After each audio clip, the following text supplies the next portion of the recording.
بسم اللہ الرحمن الرحیم اتل ما اوحی الیک من الکتاب واقم الصلاة ان الصلاة تنہی عن الفحشاء والمنکر ولذکر اللہ اکبر۔ پارہ نمبر 21 سورہ عنکبوت، رکوع نمبر 5، آیت نمبر 45۔ آیات کریمہ میں رسول اللہ صلی اللہ علیہ وسلم کو دعوت اللہ کا ایک جامع مختصر نسخہ بتلایا گیا، اور خطاب اگرچہ رسول اللہ صلی اللہ علیہ وسلم کو ہے، لیکن تعلیم ہے امت کو، اور اس نسخہ اکثیر کو اختیار کرنے سے دین پر عمل کرنے میں آسانی اور عمل کرنے کے واسطے راستے کھل جاتے ہیں۔ دین پر عمل درآمد کرنے کے واسطے عادتاً وہ رکاوٹیں دور ہو جاتی ہے، اور 3 چیزیں بتلائی آیات مذکورہ میں۔ نسخہ اکثیر کے 3 اجزاء ہے۔ نمبر 1 ہے تلاوت قرآن پاک، نماز کی اقامت اور ذکر اللہ۔ تلاوت قرآن تمام امور کا روح اور اساس ہے، دل کی تطہیر کا عظیم ذریعہ ہے، اور اللہ کی طرف سے پہلا حکم یہ نازل ہے کہ اقرأ بسم ربک الذی خلق، خلق الانسان من علق۔ دوسرا نسخہ اقامت صلاح بتلایا گیا۔ نماز کو خشوع اور خضوع، توجہ ظاہری توجہ باطنی سے پڑھنے کا نام اقامت صلاح ہے۔ نماز دین کی ستون ہے۔ الصلاۃ عماد الدین، فمن اقامها فقد اقام الدین ومن ہدمها فقد ہدم الدین۔ اقامت الصلاۃ ایک بندے کو فحشاء اور منکر سے روکتا ہے۔ فحشاء ہر اس قول و فعل کو کہتے ہیں جس کی برائی ظاہر اور واضح ہو، اور ایسی واضح اور ظاہر ہو جس کو مسلمان بھی برا سمجھتا ہو اور غیر مسلم بھی اس کو برا سمجھتا ہو۔ مثلا قتل ہے، زنا ہے، چوری ہے، ڈاکہ ہے وغیرہ۔ اور منکر ہر وہ قول و فعل ہے جس کے حرام اور ناجائز ہونے پر اہل شرع کا اتفاق ہو۔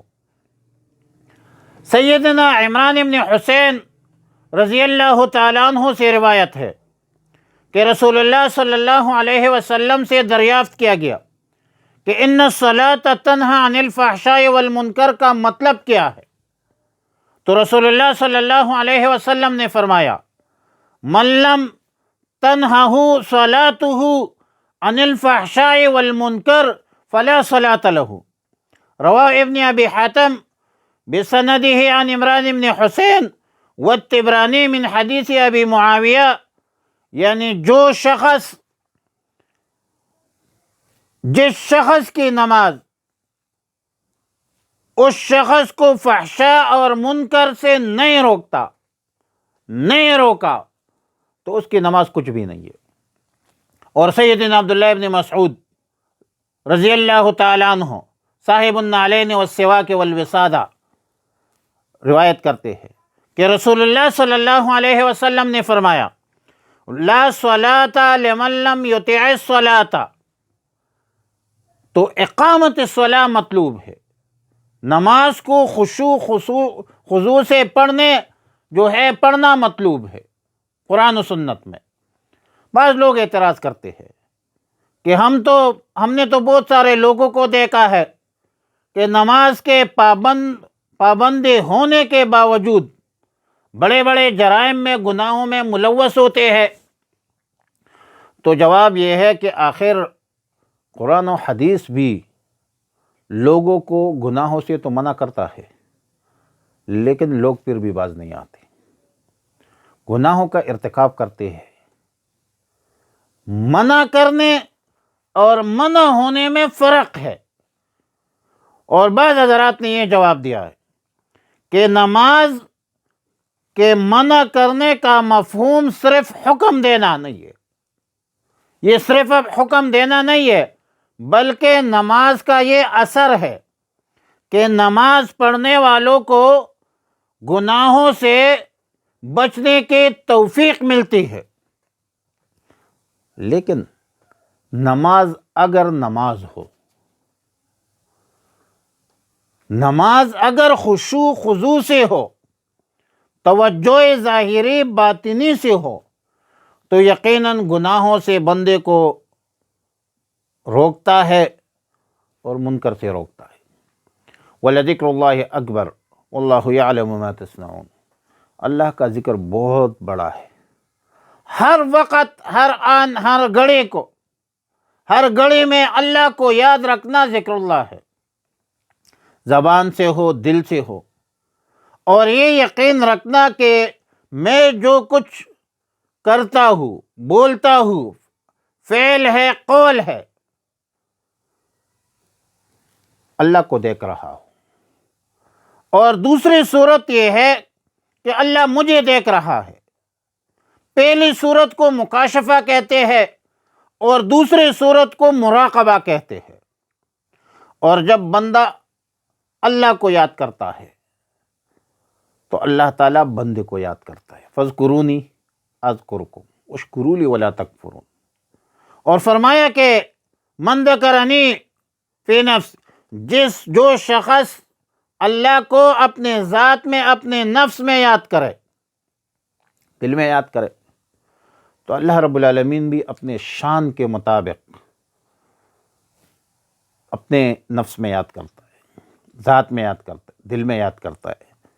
اور جب لوگوں کے جماعت میں یاد کرتا ہے، من ذکرنی فی ملئن، جماعت میں، مجمع میں یاد کرتا ہے، تو اللہ رب العالمین بھی مجمع میں یاد کرتا ہے، اور وہ مجمع خیر من ملئہ، وہ اس مجمع سے بہتر ہے، وہ فرشتوں کا مجمع ہے۔